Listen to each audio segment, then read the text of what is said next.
हाँ प्यारे मित्रों, कबीर साहब का दुआ है एक, उस पर अपन सत्संग करेंगे।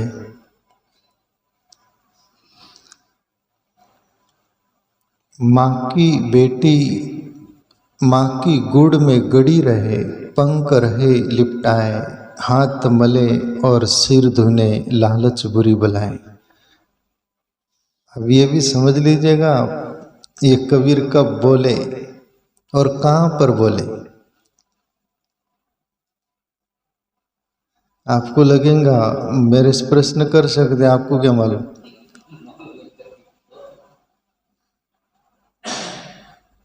मैं उनके जमात का आदमी हूं ना यार। कबीर साहब जुला का काम करते थे, कपड़े बुनते थे प्रेम से और काशी के बाजार में बेचते थे और बड़े प्रेम से बोलते थे, ले लो हे मेरे राम। राम शब्द का बहुत प्रयोग करते थे कबीर। मेरे राम ने बहुत प्रेम से चादर बुनी है, कपड़े बुने हैं, मेरे राम कम दाम में ले लो, ऐसा करके कबीर बोलते थे काशी के बाजार।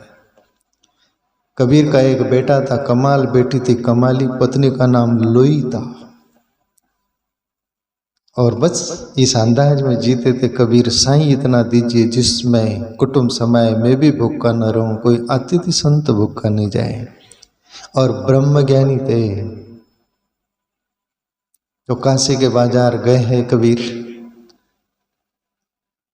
आपको दृश्य देखो, जैसे आप मूवीज देखते हो और वो जो चलते रील पर्दे में कैसे देखते हैं आप, वहां तो दिखता है पर ये सुरता को लगाइए। वहां कबीर काशी के बाजार गए, उनके फक्कड़ लोग भी रहते थे, लिखने वाले। कबीर कभी भी कुछ बोल सकते हैं।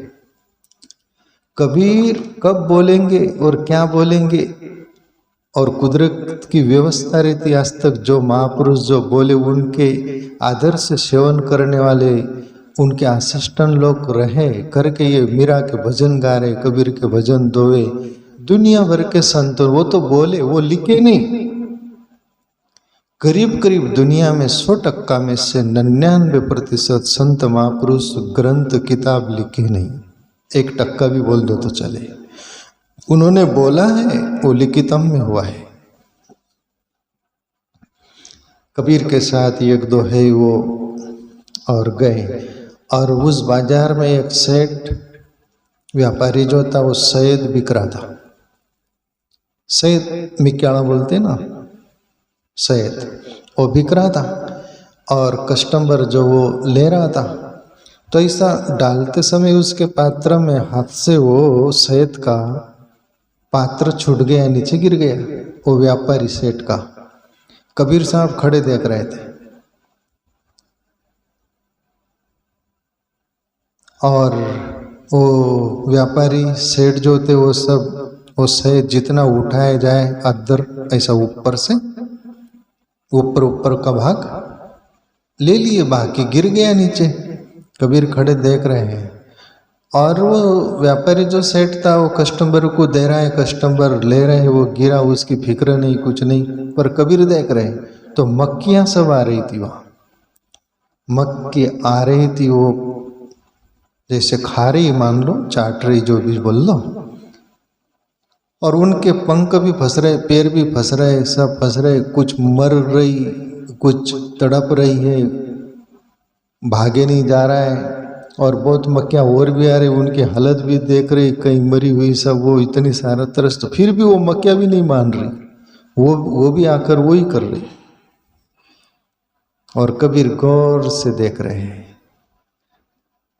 और फिर तब ये दुआ कबीर बोले थे।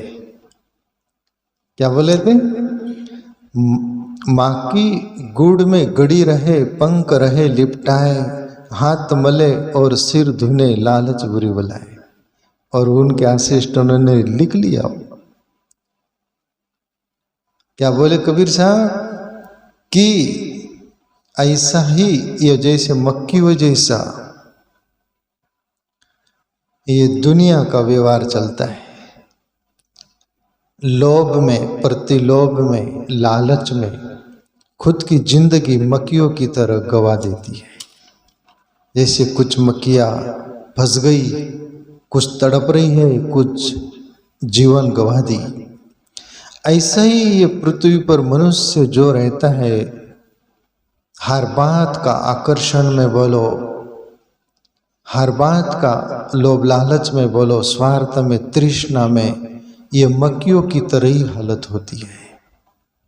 इसलिए लालच भी उतना ही करनी चाहिए जितना शरीर को आवश्यक हो, अपने कुटुंब परिवार को जीवन चले उतना ही। अतिरेक होगा, अति तेते माती, कोई भी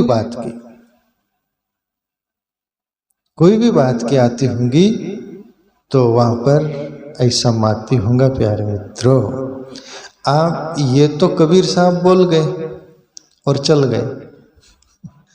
कबीर को आज 550 550 वर्ष हो रहे, ठीक है ना। वो तो चले गए ये बोल के, पर अपने को अभी इसमें से कौन सेठ व्यापारी है, कस्टमर वो लेने वाला कौन है, और कबीर साहब कौन है, और वो मक्खियाँ कौन है, ये भी थोड़ा समझना चाहिए। प्यारे मित्रों, ये जो सेठ व्यापारी जो था वो है मन।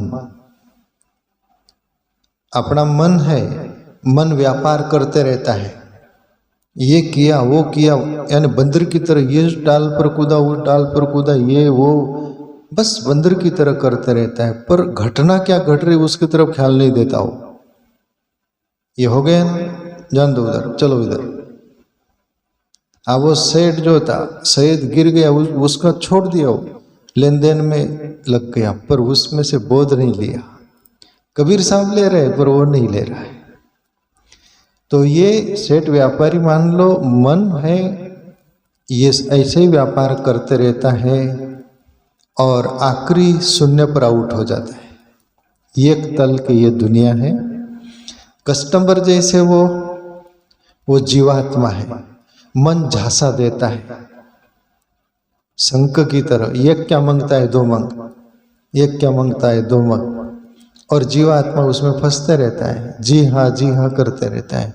कस्टमर जो होते वो पूछता है क्या भाव है क्या नहीं, तुम्हारा वो सब कुछ, तुम जो भाव लगाओ, जो जैसा ले लेता है, वो अपना काम धंधा करता है। ऐसे ही जीवात्मा जिसको बोलते हैं ना, ये मन के चुंगल में आकर वो खेल चलते रहता है।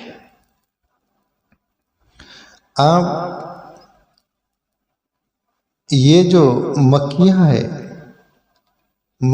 प्यारे मित्रों, स्वार्थ, तृष्णा, लालच, ये जीवात्मा और मन के बीच खेलते रहते हैं। ये खेलते रहते और जीवन से हाथ धो बैठते हो, ये मक्खियों की तरह।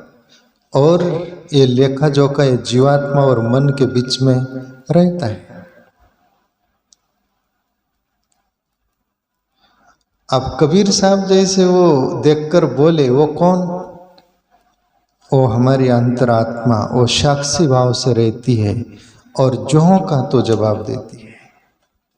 तुम जो भी कुछ कर रहे उसके बारे में अंतरात्मा बोलती है कि ये ठीक है, ये ठीक नहीं है।